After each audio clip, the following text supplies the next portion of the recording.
When I was in school, there was a class. It was called the special class. Of course, this was back in the day, before they invented the airplane, before they invented the power motorized vehicles. We had the wheel. But back when I was a youngster in school, there was a class, and it was a special class. And I was jealous because I wanted to be in it. I remember passing them up in the hallway and sitting, and they were always having fun. They were always running around. They were always throwing things, jumping up and down, climbing the walls. They were always, they never seemed to be writing, reading. They were always jumping, screaming. They were always eating ice cream, cookies, Kool-Aid. I wanted to be with them. I wanted to be in that special class. Then one day my sister and her friends were making fun of the kids in the special class, and I realized, ooh, being special ain't so special.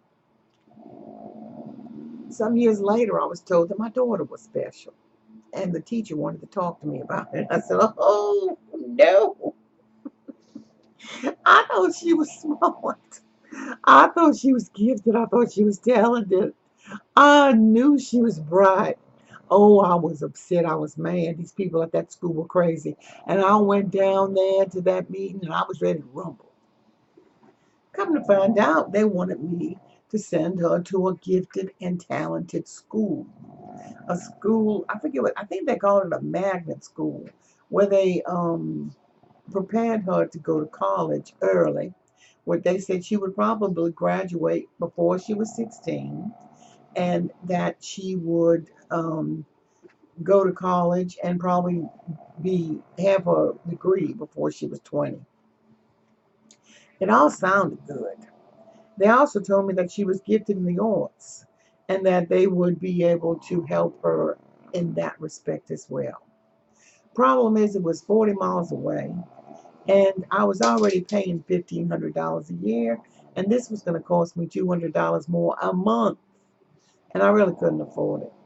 So she did not get to go to the gifted and talented school, but that didn't make her less gifted.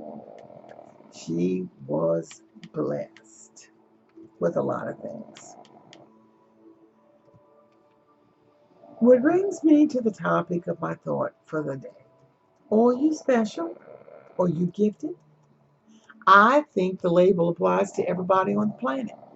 I look into the faces of people every day, and I am thrilled to see the sparkle, the light in every soul as I realize the special commission each of us has to carry out in our time here on the planet. There are no wasted lives, no lack of void. I believe in every life. There is a deed, a destiny, a purpose, and God means for all of us to fulfill it. We don't always heed the call. Heck, most of us don't even see the gifts in us. That's because they're hidden behind the doubt and the fear, the self hatred, the layers and layers of intimidation. Most of us are taught to be humble, not to brag. That's a sin. Don't be proud. That's vain.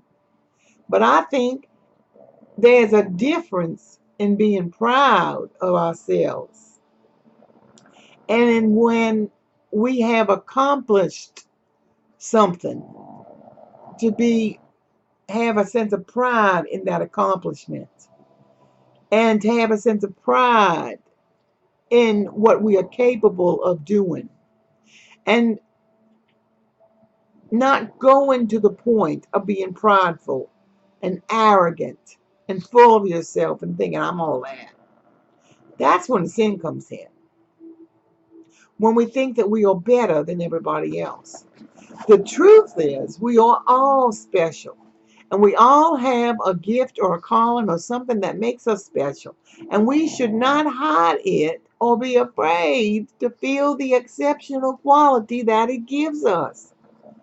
Trying to be humble, avoiding the sin of pride, and being vain can often make us fearful and rob us of the confidence we need to possess to do the very thing that we are called to do. If you are gifted, if you possess talents, Think about the light being hidden under that bushel, that pot, that basket. And just don't do it. I mean, really, if you got a talent, then you were meant to use it. So let it shine. Let it rip. I don't know why God gives some of us more gifts than he does others. But there are people in life who are simply weighed down by so many things that they can do. They can't figure out which one to do first.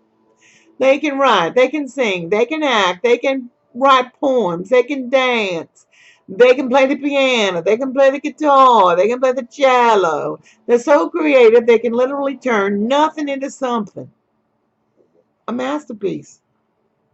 In many cases, I have seen people with multi gifts confused and overwhelmed, and often pick up one task and drop it as soon as they feel the call of another gift that brings them a yearning to step into another path. Problem with that is they leave a bunch of unfinished tasks in their wake. So they have to get a hold of what it is they do best and focus on what task they wish to pursue. I remember when I was producing community theater, I felt bliss for the first time. I was writing plays, writing music, singing, acting, creating stage scenes, and feeling like I was able to do everything I'd been gifted to do. I remember my first opening night sitting in the back of that curtain waiting to go out and do my part of the play and just thinking how great it was to hear the actors on stage speak my words, sing my songs. And when the house erupted into laughter because of my humor and applause because of my gift, I was beside myself.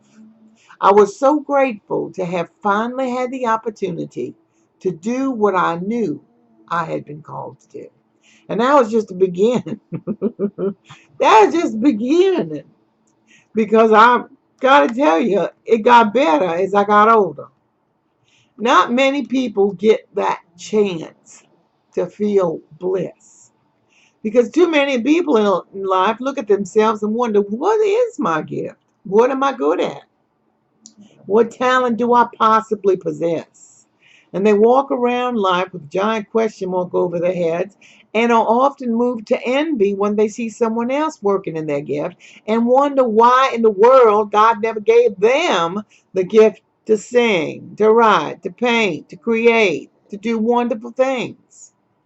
I've talked to some of them who cannot see it no matter how bright the light is that is shining upon them, showing their gift.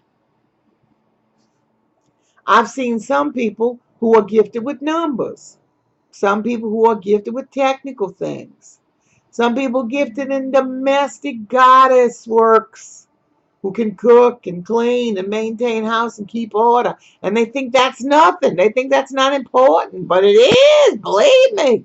Come from somebody that doesn't know a thing about how to make it happen. I wish I could. Some people are gifted with hospitality. They can make a party or they can entertain people, and people come in groves because they love being blessed or being gifted with the gift of hospitality. My mother went through life thinking she was worthless. She never saw what her purpose was. In fact, she chastised me for being too talented, told me I better be humble. I better stop volunteering. I better stop raising my hand every time they said, can you do this? Can you do that? I could. I wanted to.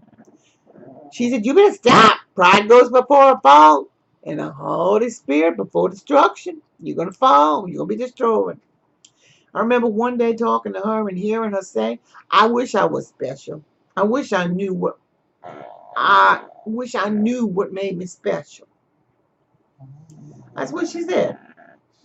And I remember feeling bad for her because she was making me think I was prideful at first.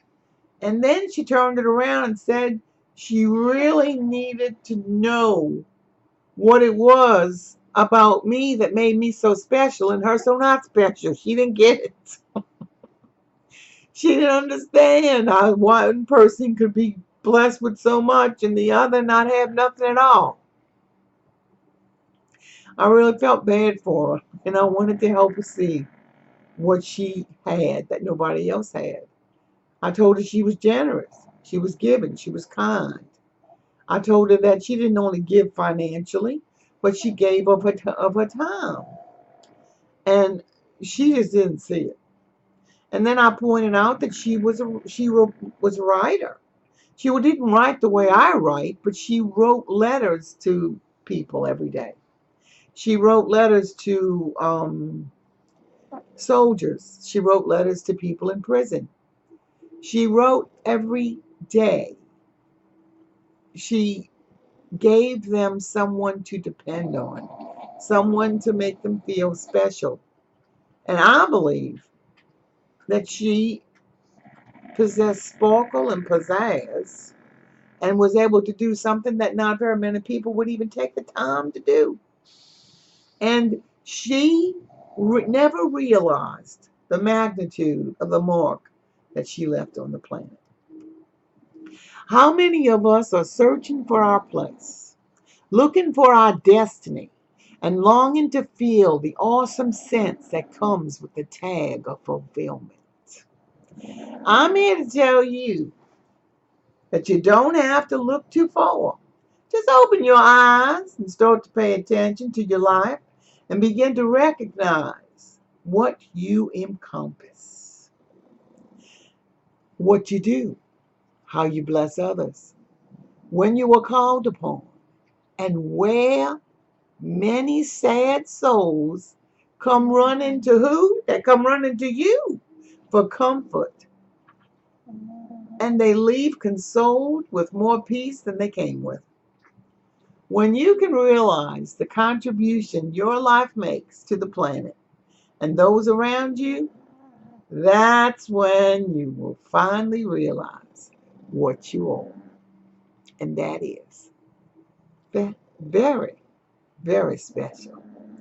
Gifted, talented, with abilities that God has given to you and you alone. And that makes you very special.